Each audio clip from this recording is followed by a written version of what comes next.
Un cordial saludo a todos. Vamos a seguir con nuestras lecturas de Juan Calvino, institución de la religión cristiana. En primera instancia, como ya lo he venido diciendo, para mi hermana en la carne, espero que sea muy edificada con estas lecturas, de las cuales yo me sirvo en esta labor de expandir el Evangelio, pero también espero que sea útil para cualquiera que entre a este video. Institución de la religión cristiana, libro primero, capítulo 11. Es una abominación atribuir a Dios alguna forma alguna visible, y todos cuantos erigen imágenes o ídolos se apartan del verdadero Dios. Punto número 1. Corromper a Dios con imágenes es representar a Dios con imágenes es corromper su gloria. Según el modo vulgar de hablar que emplea la Escritura, acomodándose a la rudeza y debilidad de los hombres, cuando quiere distinguir entre el Dios verdadero y los dioses falsos, lo opone principalmente a los ídolos. No porque apruebe lo que enseñaron los filósofos con grande artificio y elegancia, sino para descubrir mejor la locura del mundo, y también para mostrar que todos, al apoyarse en sus especulaciones, caminan fuera de razón. Por tanto, la definición según la cual comúnmente decimos que no hay más que un solo y único Dios excluye y deshace todo cuanto los hombres por su propio juicio idearon acerca de Dios. Porque solo Dios mismo es testigo suficiente acerca de sí. Mas como quiera que se ha extendido por el mundo esta insensata necedad de apetecer imágenes visibles que representen a Dios, y por esta causa se han hecho dioses de madera, de piedra, de oro, de plata y de otras materias corruptibles y perecederas, es menester que tengamos como máxima y cosa certísima que cuantas veces Dios es representado en alguna imagen visible, su gloria queda menoscabada con grande mentira y falsedad. Por eso Dios en su ley, después de haber declarado que a Él solo pertenece la honra de ser Dios, queriendo enseñarnos cuál es el culto y manera de servirle que aprueba o rechaza, añade a continuación: no te harás imagen ni ninguna semejanza. Con las cuales palabras pone freno a nuestro atrevimiento, para que no intentemos representarlo con imagen alguna visible, y en pocas palabras expone todas las figuras con que la superstición había, ya hacía mucho tiempo, comenzado a falsificar su verdad. Porque bien sabemos que los persas adoraron al sol, y a cuantas estrellas los pobres e infelices gentiles veían en el cielo las tuvieron por Dios. Y apenas hubo animal que los egipcios no tuviesen como imagen de Dios, y hasta las cebollas y los puerros. Los griegos se creyeron mucho más sabios que los demás pueblos, porque adoraban a Dios en figura humana. Pero Dios no coteja ni compara las imágenes entre sí para ver cuál le conviene más, sino que sin excepción alguna condena todas las imágenes, estatuas, pinturas y cualquier otra clase de figuras, con las cuales los idólatras pensaban que tendrían a Dios más cerca de sí. Punto número 2. Esto se puede entender fácilmente por las razones con que lo prueba. Primeramente dice por Moisés: y habló Jehová con vosotros en medio del fuego. Oísteis la voz de sus palabras, mas ninguna figura visteis. Guardad pues mucho vuestras almas, para que no os corrompáis y hagáis para vosotros escultura, imagen de figura alguna. Vemos cómo pone claramente su voz a todas las figuras, a fin de que sepamos que cuando le quieren honrar en forma visible, se apartan de Dios, En cuanto a los profetas, bastará con Isaías, el cual mucho más enfáticamente prueba que la majestad de Dios queda vil y hartamente menoscabada cuando el visible espíritu a un ser muerto, infinito a un pedazo de leña o de piedra u oro.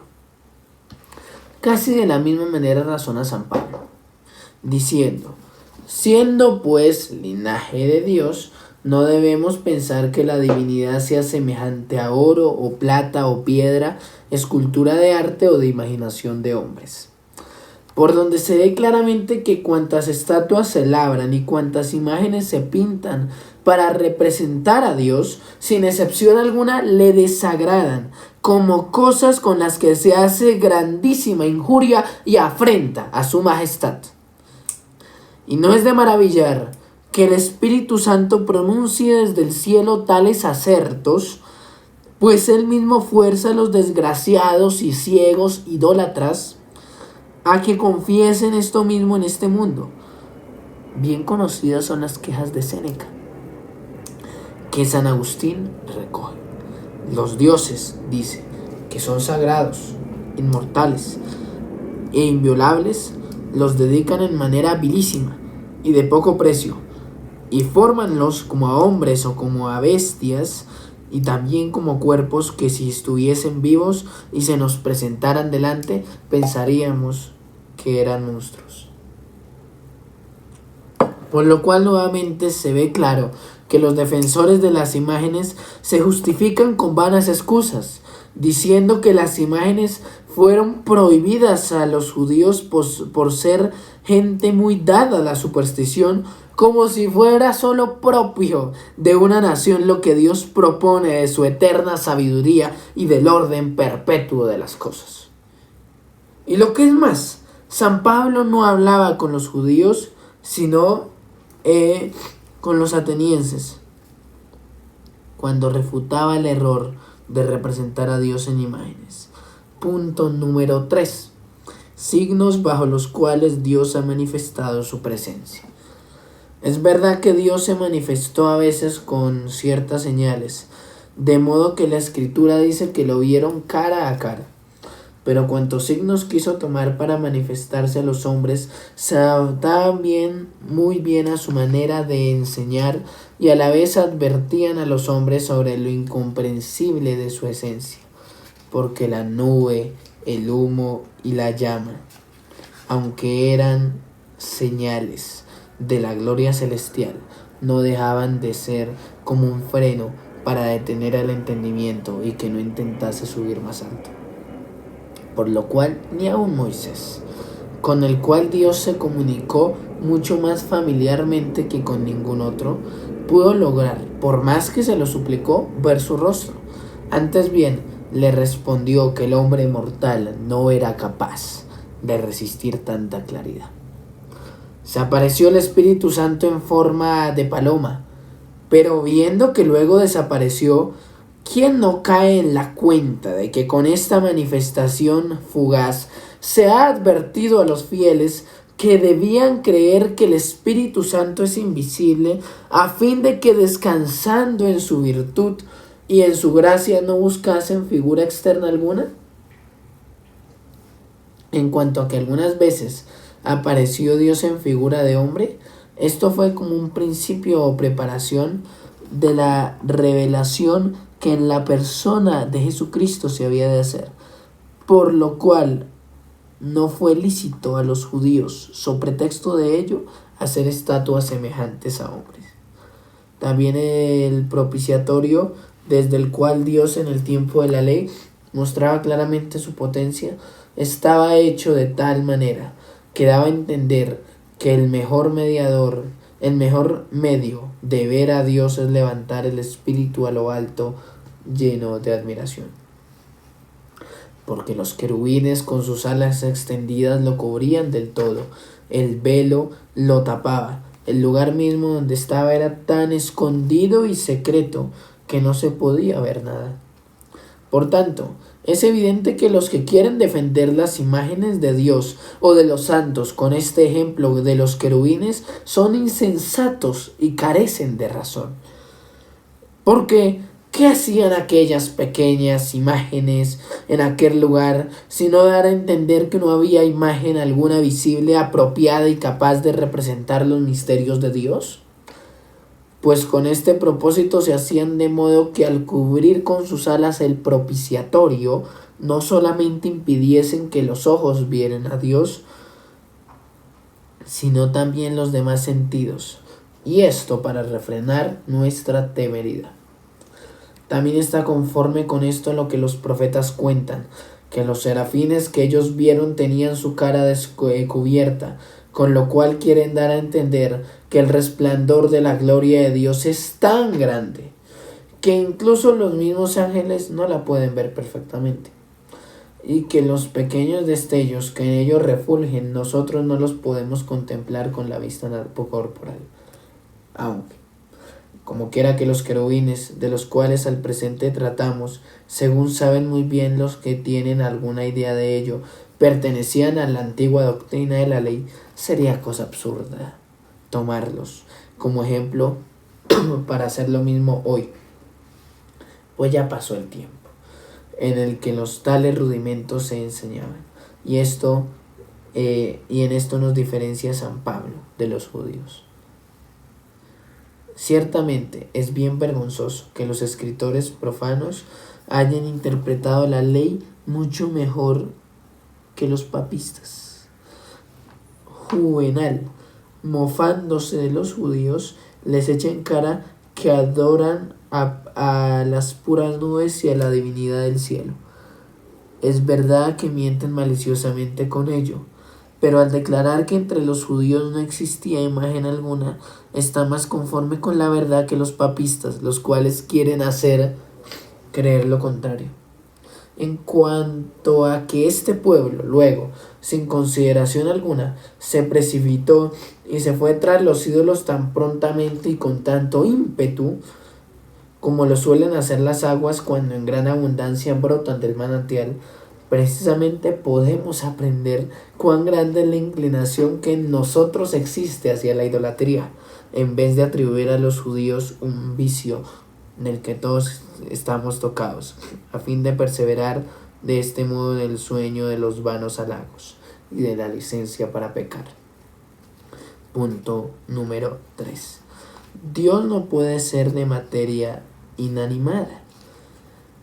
Lo que dice el salmista, que los ídolos de los gentiles son plata y oro, obra de manos de hombres, viene a lo mismo, porque el profeta muestra por su materialidad que no son dioses, puesto que están representados en oro y plata, y afirman como verdad inconcusa que todo cuanto nos imaginamos de Dios no es otra cosa que desvarío, y nombra preferentemente el oro y la plata en vez del barro o la piedra, a fin de que ni su hermosura ni su valor nos induzcan a tenerles alguna estima. Finalmente concluye que no hay cosa que tenga menos apariencia de verdad que hacer dioses de una materia corruptible.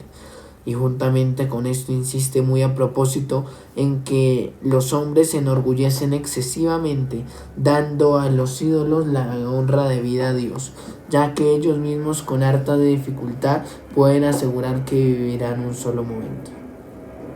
El hombre se ve forzado a confesar que su vida es de un día, y no obstante, querrá que sea tenido por Dios el metal al cual él mismo colocó en la categoría de Dios.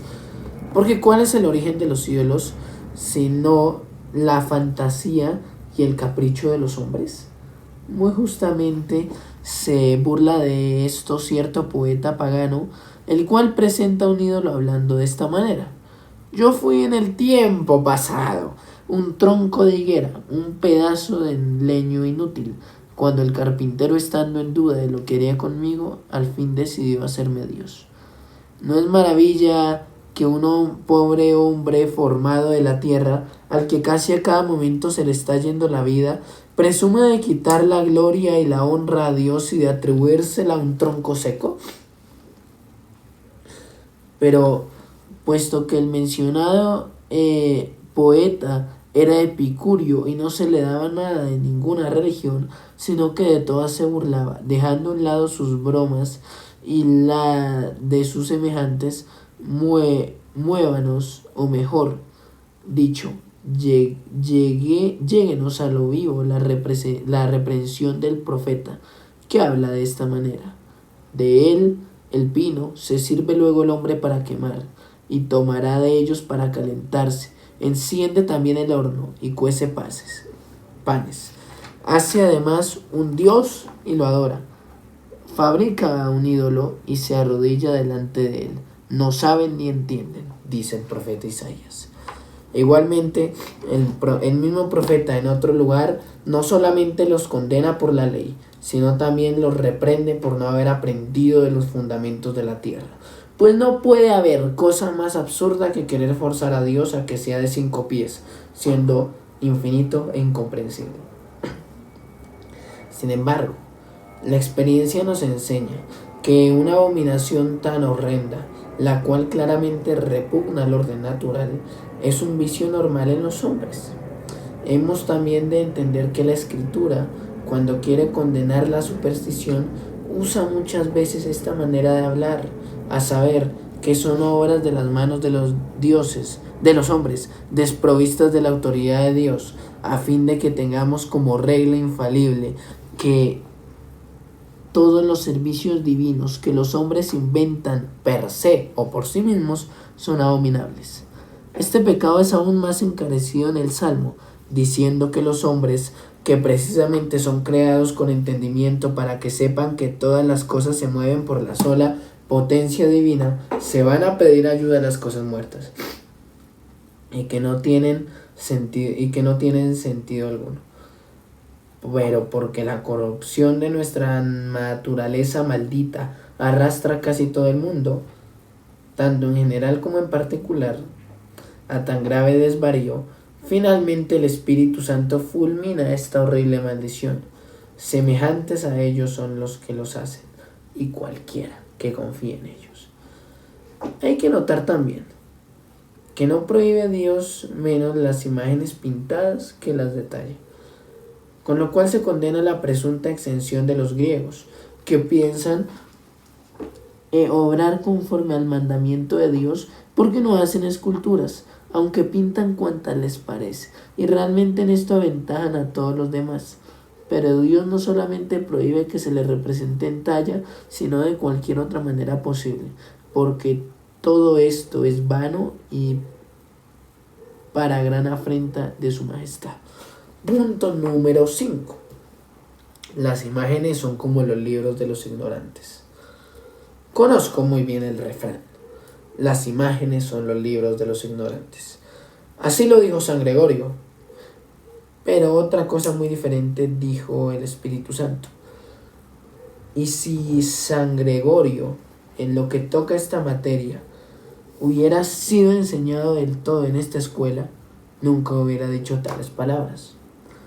Porque cuando Jeremías dice que el leño es doctrina de vanidad y Habacuc declara que la imagen fundida es doctor de la mentira, nosotros debemos deducir la doctrina general de que es vanidad y mentira todo cuanto los hombres aprendan de las imágenes referente a Dios.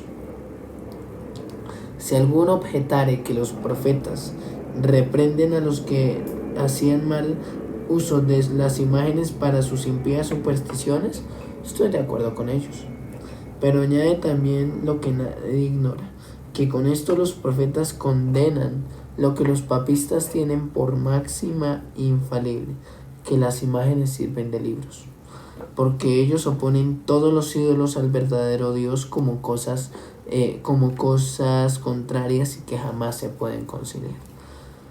Digo pues que de los testimonios que acabo de alegar queda bien claro este punto, que como quiera que no hay más que un solo Dios verdadero, al cual los judíos adoraban, Todas las figuras inventadas para representar a Dios son falsas y perversas, y cuantos piensan que conocen a Dios de esta manera están gravemente engañados. En conclusión, si ello no fuese así, que todo conocimiento de Dios adquirido por las imágenes fuera falso y engañoso, los profetas no lo condenarían de este modo tan general y sin excepción alguna. Yo al menos he sacado esto en conclusión, que cuando decimos que es vanidad y mentira querer representar a Dios en imágenes visibles, no hacemos más que repetir palabra por palabra lo que los profetas enseñaron. Punto número 6. Testimonios de los padres. Además de esto, léase lo que sobre esta materia escribieron Lactancio y Eusebio, los cuales no dudan en afirmar como cosa certísima que todos cuantos fueron representados en imágenes fueron mortales. San Agustín es de la misma opinión, afirmando que es cosa abominable no solamente adorar las imágenes, sino también hacerlas para que representen a Dios. Y con esto no dice nada nuevo, sino lo mismo que quedó determinado muchos años antes en el concilio de Elvira, en España, junto a Granada, del año 335, cuyo canon 36 dice así: determinóse que en los templos no haya pinturas, a fin de que lo que se reverencia o adora no se pinte en las paredes.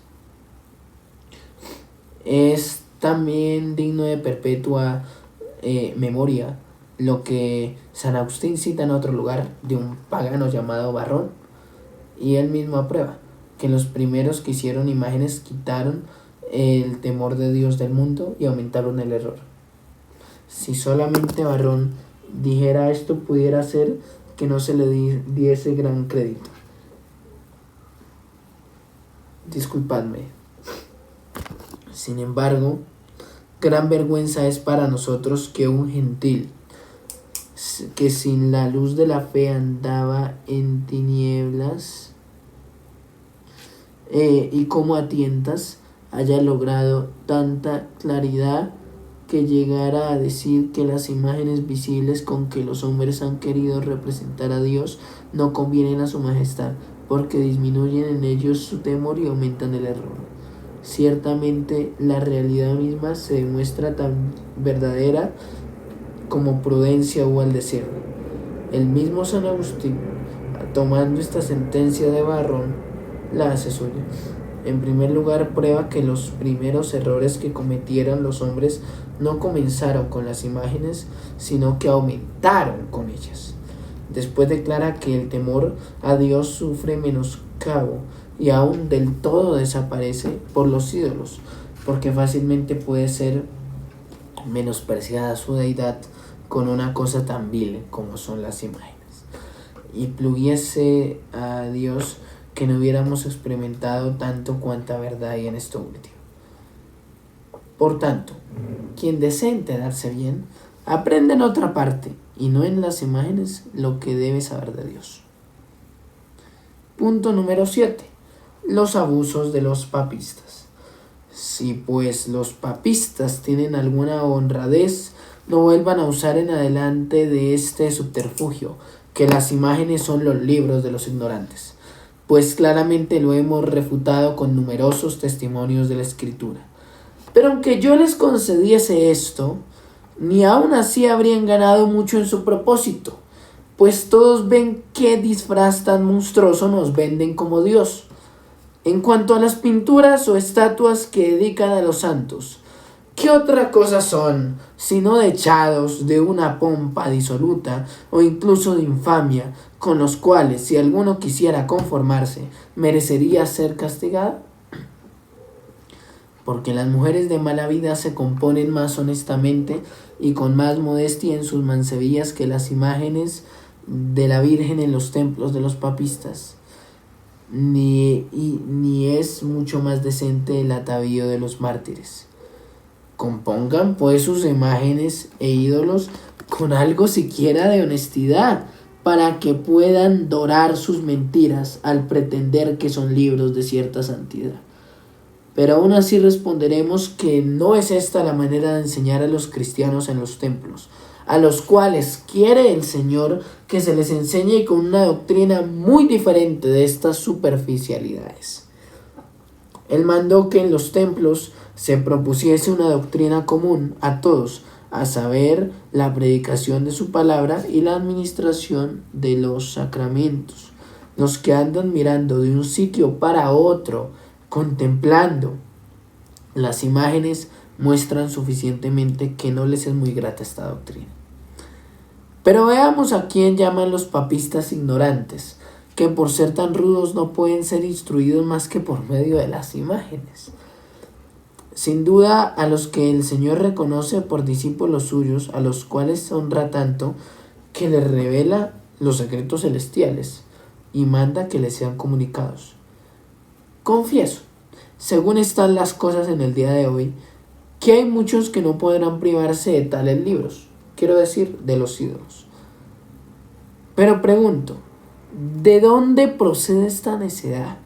Sino de que son privados de la doctrina que basta por sí sola para instruirlos. Pues la única causa de que los prelados, que tenían cargo de las almas, encomendaron a los ídolos su oficio de enseñar, fue que ellos eran mudos. Declara San Pablo que por la verdadera predicación del Evangelio, Jesucristo no es pintado al vivo y en cierta manera crucificado ante nuestros ojos. ¿De qué, pues, serviría levantar en los templos a cada paso tantas cruces de piedra, de madera, de plata y de oro, si repetidamente se nos enseñara que Cristo murió en la cruz para tomar sobre sí nuestra maldición y limpiar con el sacrificio de su cuerpo nuestros pecados, lavarlos con su sangre y finalmente reconciliarnos con Dios su Padre? Con esto solo podrían los ignorantes aprender mucho más que con 1000 cruces de madera y de piedra, porque en cuanto a las de oro y de plata, confieso que los avaros fijarían sus ojos y su entendimiento en ellas mucho más que en palabra alguna de Dios. Punto número 8. El espíritu del hombre es un perpetuo taller para forjar ídolos. En cuanto al origen y fuente de los ídolos, casi todos convienen en lo que dice el libro de la sabiduría, que los que quisieron honrar a los muertos que habían amado fueron los que comenzaron esta superstición, haciendo en honor suyo algunas representaciones a fin de conservar perpetua memoria de ellos. Confieso que esta perversa costumbre es muy antigua y no niego que haya sido a modo de antorcha que más encendió el furor de los hombres para darse a la idolatría. Sin embargo, no me parece que haya sido ese el origen de la misma, porque ya en Moisés se ve claramente que hubo ídolos mucho antes de que reinase en el mundo la desatinada ambición de dedicar imágenes a los muertos, como lo mencionan frecuentemente los escritores profanos. Cuando cuenta que Raquel había hurtado los ídolos de su padre, habla de ello como de un vicio común. Por ahí se puede ver que el ingenio del hombre no es otra cosa que un perpetuo taller para fabricar ídolos. Después del diluvio fue remozado el mundo como si otra vez comenzase a ser, pero no pasaron muchos años sin que los hombres forjaran dioses conforme a su fantasía. E incluso es verosímil que aún en vida del santo patriarca sus nietos se entregaran a la idolatría, de suerte que con sus propios ojos viera, con gran dolor, mancillar la tierra que Dios recientemente había purificado de inmundicia. Porque Tare y Nacor, ya antes de que Abraham hubiese nacido, adoraban falsos dioses, como lo atestiguó Josué. Y si la prosperidad de Sem degeneró tan pronto, ¿qué hemos de pensar de la raza de Cam, que antes había sido maldita en su padre? El entendimiento humano, como está lleno de soberbia y temeridad, se atreve a imaginar a Dios conforme a su capacidad, pero como es torpe y lleno de ignorancia, en lugar de Dios concibe vanidad y puros fantasmas. Pero a estos males se añade otro nuevo, y es que el hombre procura manifestar exteriormente los desvaríos que se imagina como Dios, y así el entendimiento humano engendra los ídolos y la mano los forma. Esta es la fuente de la idolatría, a saber, que los hombres no creen en absoluto que Dios está cerca de ellos, sino sienten su presencia físicamente, y ello se ve claramente por el ejemplo del pueblo de Israel. Haznos dioses que vayan delante de nosotros, porque a este Moisés no sabemos qué le haya acontecido. Bien sabían que era Dios, aquel cuya presencia habían experimentado con tantos milagros, pero no creían que estuviese cerca de ellos, sino veían alguna figura corporal del mismo que les sirviera de testimonio de que Dios los guiaba. En resumen, querían conocer que Dios era su guía y conductor, por la imagen que iba delante de ellos. Esto mismo nos lo enseña la experiencia de cada día, puesto que la carne está siempre inquieta, hasta que encuentra algún fantasma con el cual vanamente consolarse, como si fuese imagen de Dios. Casi no ha habido siglo desde la creación del mundo en el cual los hombres,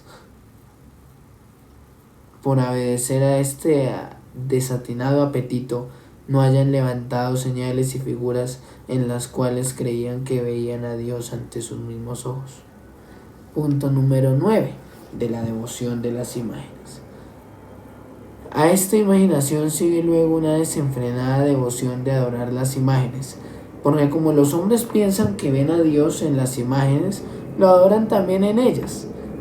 Y al fin, habiendo fijado sus ojos y sus sentidos en ellas, se entontecen cada día más y se admiran y maravillan como si estuviese encerrada en ellas alguna divinidad. Es claro, pues, que los hombres no se deciden a adorar las imágenes sin que primero hayan concebido una cierta opinión carnal. No que piensen que las imágenes son dioses, sino que se imaginan que reside en ellas cierta virtud divina. Por tanto, tú, cualquier cosa que representes en la imagen, sea Dios o alguna de sus criaturas, desde el momento que las honras, ya estás enredado en la superstición. Por esta causa, no solamente prohibió Dios hacer estatuas que lo representasen, sino también consagrar monumentos o piedras que diesen ocasión de ser adorados. Por esta misma causa, en el segundo mandamiento de la ley se manda que las imágenes no sean adoradas, porque desde el momento que se hace alguna forma visible de Dios, enseguida se le atribuye su potencia. Tan necios son los hombres que quieren encerrar a Dios doquiera que lo pintan, y por tanto es imposible que no lo adoren allí mismo, y no importa que adoren al ídolo o a Dios en el ídolo, porque la idolatría consiste precisamente en dar al ídolo la honra que se debe a Dios, sea cual fuera el color con que se presente. Y como Dios no quiere ser honrado supersticiosamente, toda la honra que se da a los ídolos se la quita y roba a Dios. Consideren bien esto, cuantos andan buscando vanas cavilaciones y pretextos para mantener tan horrenda idolatría, con la cual hace ya tiempo que se ha arruinado y dejado a un lado la verdadera religión. Ellos dicen que las imágenes no son consideradas como dioses. A ello respondo que los judíos no eran tan insensatos que no se acordasen que era Dios quien los había sacado de Egipto antes de que ellos hiciesen el becerro. Y cuando Aarón les decía que aquellos eran los dioses que los habían sacado de la tierra de Egipto, sin dudar lo más mínimo estuvieron de acuerdo con él, dando con ello a entender que de mil amores conservarían al Dios que los había libertado, con tal que lo viesen ir delante de ellos en la figura del becerro. Ni tampoco hemos de creer que los gentiles eran tan necios que pensasen que no había más Dios que los leños y las piedras, pues cambiaban sus ídolos según les parecía, pero siempre retenían en su corazón unos mismos dioses. Además, cada dios tenía muchas imágenes, y sin embargo no decían que alguno de aquellos dioses estuviese dividido. Consagrábanles también cada día nuevas imágenes, pero no decían que hicieran nuevos dioses. Léanse las excusas que cita San Agustín de los idólatras de su tiempo cuando se les acusaba de esto. La gente ignorante y del pueblo respondía que ellos no adoraban a aquella forma visible, sino la deidad que invisiblemente habitaba en ella. Y los que tenían una noción más pura de la religión, según él mismo dice, respondían que ellos no adoraban al ídolo, ni al espíritu en él representado, sino que bajo aquella figura corpórea ellos veían solamente una señal de lo que debían adorar.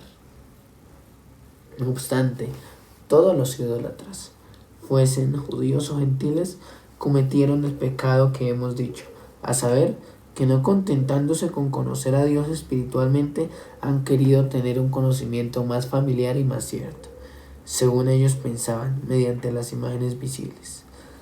Pero después de desfigurar a Dios, no han parado hasta que, engañados cada vez más con nuevas ilusiones, pensaron que Dios mostraba su virtud y su potencia habitando en las imágenes.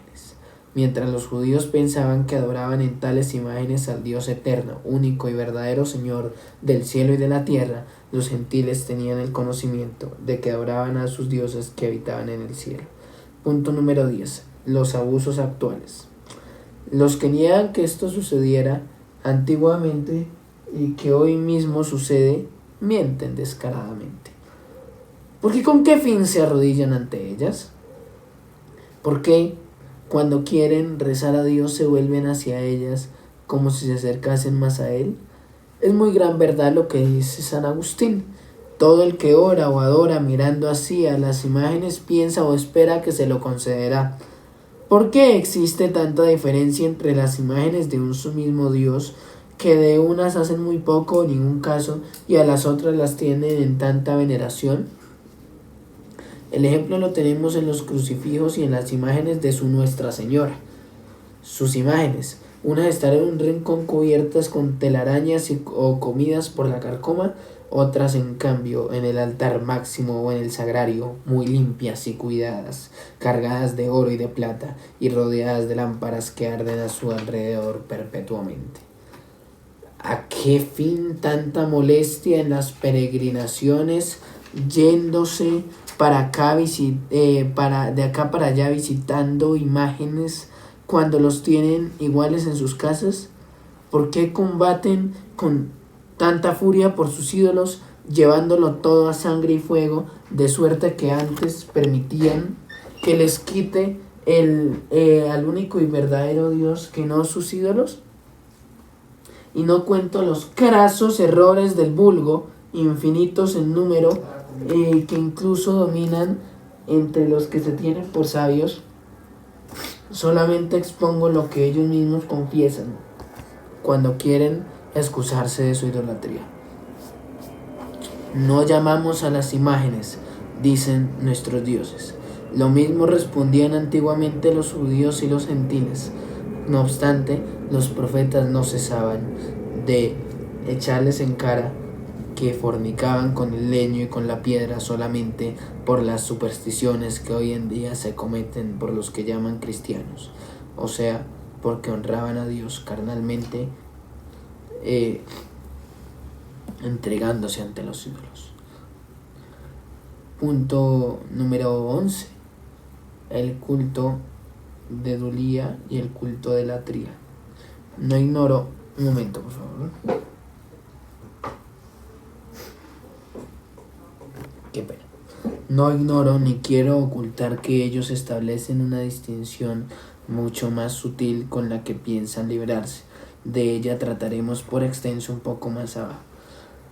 Se defienden diciendo que el honor que tributan a las imágenes es dulía y no latría, como si dijeran que es servicio y no honor, y afirman que este servicio se puede dar a las estatuas y pinturas sin ofensa a Dios.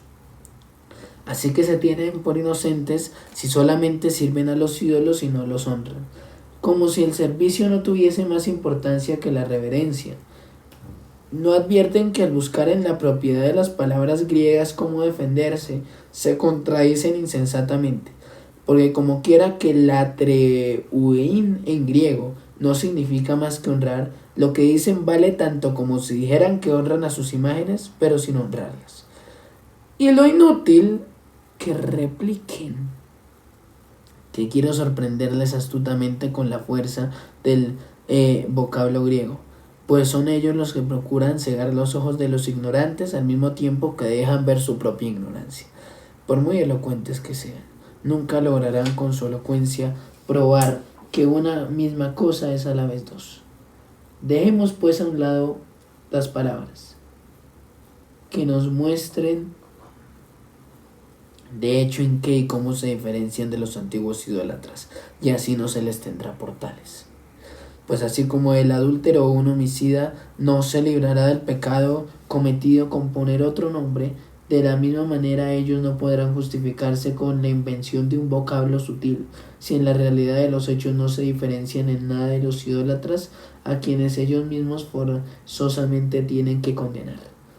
Y tan lejos está de ser su causa distinta de la de los demás idólatras, que precisamente la fuente de todo el mal estriba en el desordenado deseo que tienen de imitarlos, imaginando en su entendimiento formas y figuras con que representar a Dios y luego fabricarlas con sus manos. Punto número 12. Del arte de pintar y de hacer esculturas.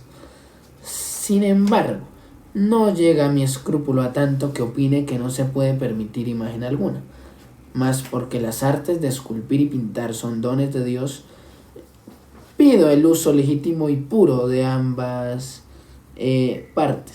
artes, a fin de que lo que Dios ha concedido a los hombres para gloria suya y provecho nuestro, no solo no sea pervertido y mancillado usando de ello, sino también para que no se convierta en daño nuestro. Nosotros creemos que es grande abominación representar a Dios en forma sensible, y ello porque Dios lo prohibió, y porque no se puede hacer sin que su gloria quede menoscabada. Y para que no piensen que solo nosotros somos de esa opinión, los que leyen los libros de los doctores antiguos verán que estamos de acuerdo con ellos, pues condenaron todas las figuras que representaban a Dios. Así pues, si no es lícito representar a Dios en forma visible, mucho menos lo será adorar tal imagen como si fuese Dios o adorar a Dios en ella. Según esto, solamente se puede pintar o esculpir imágenes de aquellas cosas que se pueden ver con los ojos. Por tanto, la majestad de Dios, la cual el entendimiento humano no puede comprender, no sea corrompida con fantasmas que en nada se le parecen. En cuanto a las cosas que se pueden pintar o esculpir, las hay de dos clases. Unas son las historias o cosas que han acontecido. Las otras, figuras o representaciones de las personas, animales, ciudades, regiones, etc., sin representar los sucesos. Las de la primera clase sirven en cierto modo para enseñar y exhortar. Las de la segunda no comprendo para qué sirven, a no ser de pasatiempo. No obstante, es notable advertir que casi todas las imágenes que había en los templos de los papistas eran de esta clase, por donde fácilmente se puede ver que fueron puestas allí, no según el juicioso dictado de la razón, sino por un desconsiderado y desatinado apetito. Omito aquí considerar cuán mal y deshonestamente las han pintado y formado en su mayoría, y cuánta licencia se han tomado en esto los artistas, como antes comencé a decir. Ahora solamente afirmo que, aunque no hubiese defecto alguno, no valen en absoluto para enseñar. Punto número 13. Las imágenes en los templos cristianos. Dejando a un lado esta distinción, consideremos de paso si es conveniente tener imágenes en los templos cristianos, sean de la primera clase en las que se representa algún acontecimiento, sean de la segunda en las que solo hay representación de un hombre, de una mujer o de otro ser cualquiera. Primeramente recordemos si tiene alguna autoridad para nosotros la Iglesia antigua, que por espacio de 500 años más o menos, cuando la religión cristiana florecía mucho más que ahora y la doctrina era más pura, los templos cristianos estuvieron exentos de tales impurezas. Y solamente las comenzaron a poner como ornato en los templos, cuando los ministros comenzaron a degenerar, no enseñando al pueblo como debían. No discutiré cuáles fueron las causas que movieron a ellos los primeros autores de esta invención, pero si comparamos una época con la otra, veremos que estos inventores quedaron muy por debajo de la integridad de los que no tuvieron imágenes. ¿Cómo es posible que aquellos bienaventurados padres antiguos consintieran que la Iglesia careciese durante tanto tiempo de una cosa que ellos creían útil y provechosa? Precisamente al contrario, porque veían que en ella no había provecho alguno, o muy poco, y sí daño y peligro notable. La rechazaron prudente y juiciosamente, y no por descuido o negligencia, lo cual con palabras bien claras lo atestigua San Agustín diciendo: cuando las imágenes son colocadas en lugares altos y eminentes para que las vean los que rezan y ofrezcan sacrificios, impulsan el corazón de los débiles a que por su semejanza piensen que tienen vida y alma. Y en otro lugar, la figura con miembros humanos que se ve en los cielos fuerza el entendimiento a imaginar que un cuerpo, mientras más fuere semejante al suyo, más sentirá. Y un poco más abajo, las imágenes sirven más para doblegar las pobres almas, por tener boca, ojos, orejas y pies, que para corregirla, por no hablar, ni ver, ni oír, ni mandar. Esta parece ser sin duda la causa por la que San Juan no solamente exhortó a huir de la idolatría, sino hasta de las mismas imágenes. Y nosotros hemos experimentado suficientemente por la espantosa furia que antes de ahora se extendió por todo el mundo con grandísimo daño de la religión cristiana, que apenas se ponen imágenes en los templos es como levantar un pendón para llevar a los hombres a cultivar la idolatría, porque la locura de nuestro entendimiento no es capaz de frenarse, sino que luego se deja llevar sin oposición alguna de la idolatría y los cultos supersticiosos. Y aunque no existiera tanto peligro, cuando me paro a considerar para qué fin se edifican los templos, me parece inconveniente a su santidad que se admita en ellos más imágenes que las que Dios ha consagrado con su palabra, las cuales tienen impresa lo vivo su señal, a saber, el bautismo y la cena del Señor, y otras ceremonias, a las cuales nuestros ojos deben estar atentos y nuestros sentidos tan fijos en ellas, que no son menester otras imágenes inventadas por la fantasía de los hombres. Ved aquí, pues, el bien inestimable de las imágenes, que de manera alguna se puede rehacer ni recompensar. Si es verdad lo que los papistas dicen. Punto número 14. Refutación de algunas objeciones. Creo que bastaría lo que sobre esta materia hemos dicho, si no nos saliera al paso el concilio niceno, no aquel celebérrimo que el gran Constantino convocó, sino el que reunió hará unos 800 años la emperatriz Irene en tiempos del emperador de Occidente Carlomagno. En este concilio se determinó que no solamente se debía tener imágenes en los templos, sino que también se debían tener adoradas. Parece que cuanto yo dijere no debería tener gran peso por haber determinado el concilio otra cosa. Sin embargo, a decir verdad, no me importa tanto esto, cuanto el que todos entiendan en qué paró el frenesí de los que apetecieron que hubiera más imágenes de las permitidas a los cristianos. Pero en primer lugar consideremos esto. Los que hoy en día sostienen que las imágenes son buenas se apoyan en que así lo determinó el concilio niceno. Existe un libro de objeciones compuesto bajo el nombre de Carlomagno, al cual por su estilo es fácil de probar que fue escrito en otro tiempo. En él se cuentan por menudo los pareceres de los obispos que estuvieron presentes en el mencionado concilio y las razones en que se fundaban. Juan, embajador de las iglesias orientales, alega el pasaje de Moisés: Dios creó al hombre a su imagen. Y de ahí concluye: es menester pues tener imágenes. Asimismo pensó que venía muy a propósito para confirmar el uso de las imágenes lo que está escrito: muéstrame tu cara porque es hermosa. Otro, para demostrar que es útil mirar a las imágenes, adujo el verso del Salmo: señalada está, Señor, sobre nosotros la claridad de tu rostro. Otro, para probar que las debían poner en los altares, alegó este testimonio: ninguno enciende la candela y la pone debajo del celemín. Otro trajo esta comparación: como los patriarcas usaron los sacrificios de los gentiles, de la misma manera los cristianos deben tener las imágenes de los santos en lugar de los ídolos de los paganos. Y a este fin retorcieron aquella sentencia: Señor, yo he amado la hermosura de tu casa. Pero sobre todo, la interpretación que dan sobre este lugar, según que hemos oído, así de la misma manera hemos visto, es graciosa. A saber, Dios no es solamente conocido por oír su palabra, sino también por la vista de las imágenes. Otra sutileza semejante a la del obispo Teodoro: admirable, dice, es Dios en sus santos. Y en otro lugar está escrito: a los santos que están en la tierra. Esto debe entenderse de las imágenes. En fin, son tan vanas sus razones que me da reparo citarlas. Punto número 15. La adoración de las imágenes. Cuando llegan a hablar de la adoración, alegan que Jacob adoró a Faraón y José la vara y que Jacob levantó un monumento para adorarlo. Ahora bien, respecto a lo último, no solamente corrompen el sentido de la escritura, sino que con falsía citan un texto que no se halla en ella. También les parecen firmes y suficientes y muy a propósito las razones siguientes: adorate el escabel de sus pies, y adorate en su monte santo, y todos los ricos del pueblo suplicarán delante de su rostro.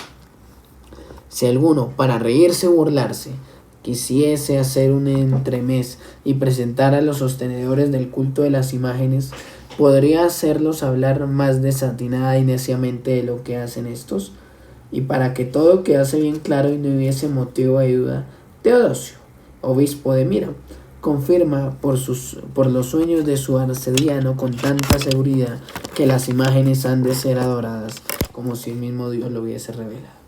Apóyense, pues, los defensores de las imágenes en el concilio y aleguen contra nosotros que así se determinó en él, como si aquellos reverendos padres no quedaran desprovistos de toda autoridad al tratar tan puerilmente las escrituras, despedazándolas de manera tan entraña y detestable. Punto número 16.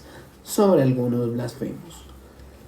Veamos ahora las blasfemias que es maravilla que se atrevieron a proferir, y más aún que no hubiera quien los contradijese y les demostrase su impiedad ante sus mismos ojos.